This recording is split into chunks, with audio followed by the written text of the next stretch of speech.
ప్రత్యేకంగా ఏం చెప్పక్కర్లేదు. మేము ఏదైతే మాకు గవర్నమెంట్ ఏదైతే మేనిఫెస్టోలో ఏదైతే పెట్టిరో 32 డిమాండ్స్, ఆ 32 డిమాండ్స్ కానీ రేవంత్ అన్న మేము ఇంత కార్మికులు ఇంతమంది మేము రోడ్ మీదకి వచ్చినామంటే మీరు ఒకసారి ఆలోచించుకోవాలి. కేసీఆర్ గారు చేసిన తప్పు మీరు చేయకూడదు. రేవంత్ అన్న ఏదైనా ఉంటే జేసీ వాళ్ళని పిలిపించండి, మాట్లాడండి. మా సమయం గురించి మా ప్రాబ్లమ్స్ ఏమున్నాయి మేము ముందుకు వచ్చి చెప్తారు. మాకు ఒకటే విలీనం అయితే పక్క కావాలి. విలీనం ఒకటి, యూనియన్ ఒకటి కంపల్సరీ. ఏ డిపార్ట్మెంట్లో లేదండి మాకు union. Health department, revenue department ఉంది, సింగరేణి, అన్ని దాంట్లో ఉన్న యూనియన్స్ మాకెందుకు వద్దు యూనియన్స్ అనేది. మాకు కావాలి కదా, మాకు కూడా మా యూనియన్స్ అనేది కావాలి.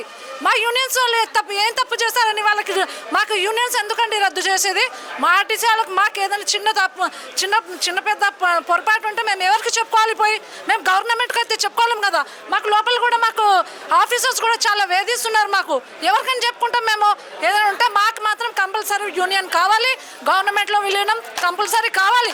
ఇవి రెండు మాకైతే మెయిన్ డిమాండ్. నువ్వు 32 డిమాండ్స్లో ఒక్క డిమాండ్ అంటే అన్ని డిమాండ్స్ 29 డిమాండ్స్ అంటున్నావు. ఆ 20 డిమాండ్స్ మాకు అవసరం లేదు.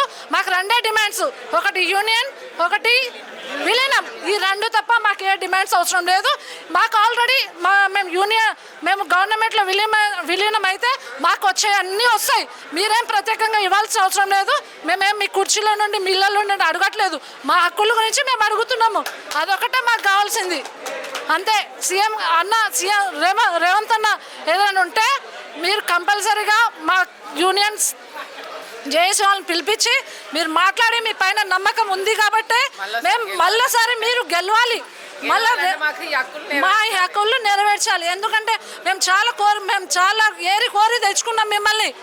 ఈ రేవంత్ అన్న ఏదన్నా ఉంటే రేవంత్ అన్న చేస్తాడనే మాట తప్ప మేము వేరే ఎవరికి ఏం చెప్పలేదు. మేము ప్రజల్ని కూడా మీ వైపు తిప్పుకునేలా, మీ వైపు మీ ఓటర్లని మీ వైపు తిప్పుకునేలా మేము కూడా ప్రయత్నం చేసినాము.